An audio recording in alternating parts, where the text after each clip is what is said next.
ஏசுண்டத்தும் ஜெயம். Praise the lord my dear brothers and sisters. இந்த நாள்லையும் ஆவியானவர் உணர்த்தின காரியம், எதற்காக வேண்டிக் கொள்ளுகிறோம். ஆவியானவர் உணர்த்தின வசனம் அப்போஸ்தலனாகிய பவுல் தெசலோனிக்கேயருக்கு எழுதின 2ஆம் நிருபம் அதிகாரம் 1 வசனம் 12. நம்முடைய தேவன் உங்களை தமது அழைப்புக்கு பாத்திரராக்கவும் தமது தயவுள்ள சித்தம் முழுவதையும் விசுவாசத்தின் கிரியையையும் பலமாய் உங்களிடத்தில் நிறைவேற்றவும் வேண்டுமென்று எப்பொழுதும் உங்களுக்காக வேண்டிக் கொள்ளுகிறோம். Wherefore also we pray always for you, that our God would count you worthy of this calling, and fulfill all good pleasure of his goodness, and the work of faith with power. 2 Thessalonians chapter 1 verse 11. எனக்கன்மானவர்களே, இந்த இடத்துல அப்போஸ்தலனாகிய பவுல் சொல்றாரு, அதாவது தேவனுடைய அழைப்புக்கு உங்களை பாத்திரராக்கவும் அவருடைய சித்தத்தையும் விசுவாசத்தின் கிரியையையும் உங்களிடத்தில் நிறைவேற்றவும் தேவனிடத்தில் உங்களுக்காக வேண்டிக் கொள்ளுகிறோம் அப்படின்னு தெளிவாக இந்த இடத்துல எழுதியிருக்கிறார். இன்றைக்கு தேவனிடத்தில் எதற்காக நாம் வேண்டிக் கொண்டிருக்கிறோம், நம்ம கொஞ்சம் யோசிக்கணும். அதாவது இன்னைக்கு பிரேயர் அப்படின்னாலே நமக்கு என்ன தெரியும், தேவனிடத்துல நம்மளுடைய தேவைகளை கொண்டு போய் சொல்றது. இதுதான் இன்னைக்கு நம்ம ஜெபம், அதாவது தேவன்கிட்ட வேண்டுறது அப்படின்னு நினைக்கிறோம். நான்லாம் அதாவது தேவனை குறித்து கரெக்டான ஒரு புரிதல் வர்ற வரைக்கும் பிரேயர்னு கண்ணை மூடினாலே எனக்கு அது வேணும் இது வேணும்னு ஏதோ ஹோட்டல்ல ஆர்டர் போட்ட கதை தான். அநேகர் இதைத்தான் இன்னைக்கு செஞ்சிட்டு இருக்கோம். நம்ம ஒண்ணு நல்லா புரிஞ்சுக்கணும், நம்முடைய தேவன் எப்படிப்பட்டவர் தெரியுமா? நம்முடைய தகப்பனை போன்றவர். அதாவது நமக்கு என்ன தேவையோ நம்ம கேட்கறதுக்கு முன்னாடி அத அவருக்கு தெரியும், என் பிள்ளைக்கு இது தேவை அப்படின்னு. கொஞ்சம் நம்ம யோசித்து பார்த்தா, எனக்கு ஒரு பையன் இருக்கான், அவன் இப்போ 4th ஸ்டாண்டர்ட் முடிக்கிறான். அவன் நெக்ஸ்ட் அவன் 5th போகணும். இது எனக்கு நல்லா கிளியரா தெரியும். அதுக்குள்ள தேவையெல்லாம் ஓகே, ஜூன் மாசத்துக்கு இப்படி இப்படி பண்ணணும், இவனுக்கு இந்த அரேஞ்ச்மெண்ட்ஸ் வேணும் அப்படின்னு நான் அவன் கேட்காமலே ஒன்னொன்னும் பண்ண ஆரம்பிக்கணும். இதத்தான் நம்முடைய தேவனும் பண்ணுவார். ஆனா என் பையன் என்கிட்ட டாடி நான் இப்போ 4th முடிச்சிட்டேன், நெக்ஸ்ட் என்னைய எந்த காலேஜ்ல சேர்க்கலான் இருக்கீங்க, அதை பத்தி ஏதாவது யோசித்தீங்களா, அதுக்கு ஏதாவது யார்ட்டையாவது கேட்டீங்களா, ஐடியான்னு கேட்டா அது கரெக்டா? ஆனா நம்ம நிறைய நேரத்துல இந்த தப்பதான் செய்வோம். தேவன் என்னைய ஒரு இடத்துல வச்சிருப்பாரு, ஆனா நான் அவர்கிட்ட கேட்கறது, நான் பிரேயர் பண்றது, நான் ஆசைப்படுறது எல்லாம் 4th அப்புறம் 5th இல்லாம காலேஜுக்கு போறத பத்தி தான் இருக்கு.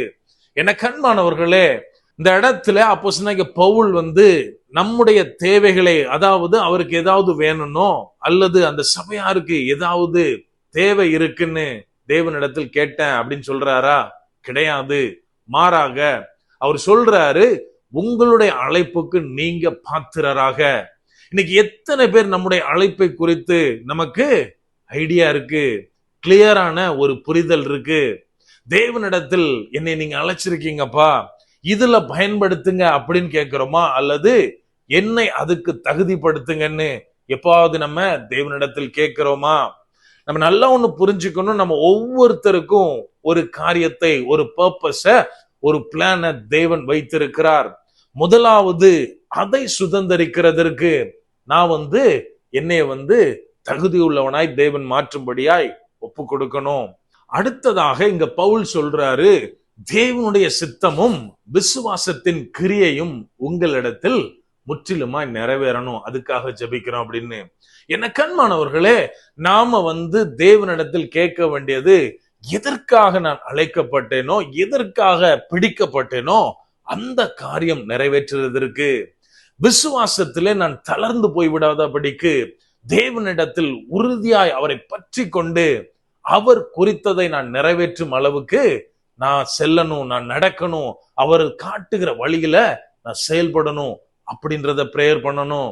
அதை விட்டுட்டு நம்ம இங்க சொல்லப்படாத, அதாவது பூமியில நம்ம எதெல்லாம் ஆசீர்வாதம் நினைக்கிறோமோ அந்த காரியங்களையே நம்ம பிரேயர் பண்றோம். அதை குறித்தே நமது வேண்டுதல்கள் இருக்கின்றன. எனக்கு அன்பானவர்களே, இயேசு கிறிஸ்து நமக்கு தெளிவாக கற்றுத்தந்த ஒரு காரியம், இந்த பூமியில உள்ள காரியம் எதையும் நம்ம நோக்கி போகக்கூடாது, மாறாக தேவனுடைய நீதியை, அவரது ராஜ்யத்தை தேடணும். அப்பொழுது எல்லாமே நமக்கு கொடுக்கப்படும். நாம் இன்றைக்கு இதை செய்கிறோமா? என கண்மானவர்களே, எப்போது நாம் தேவனுக்குள்ளாய் தேவனுக்குரிய காரியங்களை கேட்க ஆரம்பிக்கிறோமோ அப்போது நாம் கேட்காத இவ்வுலகத்து ஆசீர்வாதங்களையும் தேவன் நமக்கு தரவல்லவர். அப்படியே கண்களை மூடுவோமா? அன்பான ஆண்டவரே, இந்த நேரத்திலே அப்பா உம்மை நோக்கி பார்க்கிறோம். ஆவியானவர், நீர் எங்களோடு இருக்கிறீர், அதற்காய் நன்றி செலுத்துகிறோம். அப்பா, எங்களுக்கு வசனம் சொல்லுகிறது தகப்பனே, கீழான, அதாவது இந்த பூமிக்குரிய காரியங்களை அல்ல, நாங்கள் மேலானதை நோக்கியே பார்க்கணும் அப்படின்னு. ஆனாலும் தகப்பனே, அநேக நேரத்துல எங்களுக்கு தேவைகளை நோக்கே நாங்க ஓடிட்டு இருக்கோம்ப்பா. ஆவியானவரே, நாங்கள் எப்போதும் தேவனுக்குரிய காரியங்களை, எங்கள் ஆவிக்குரிய காரியங்களை நோக்கி நாங்க மூவ் பண்ண நீர் எங்களுக்கு உதவி செய்யுங்க. அப்பா, பலவீனமா இருக்கிற ஒவ்வொரு இடத்திலும் உமது கரம் எங்களை பலப்படுத்தட்டும் தகப்பனே. அப்பா, நாங்க முதலாவது தேவனையும் அவரது நீதியையும் தேட நீர் எங்களுக்கு கற்றுத்தாங்க. முற்றிலுமா எங்களை தாழ்த்தி ஒப்பு கொடுக்கிறோம். பலப்படுத்தி ஆசீர்வதிங்க. மீட்பர் இயேசுவின் மூலம் ஜெபிக்கிறோம். ஜெபம் கேளும் எங்கள் நல்ல பிதாவே. ஆமென். God bless.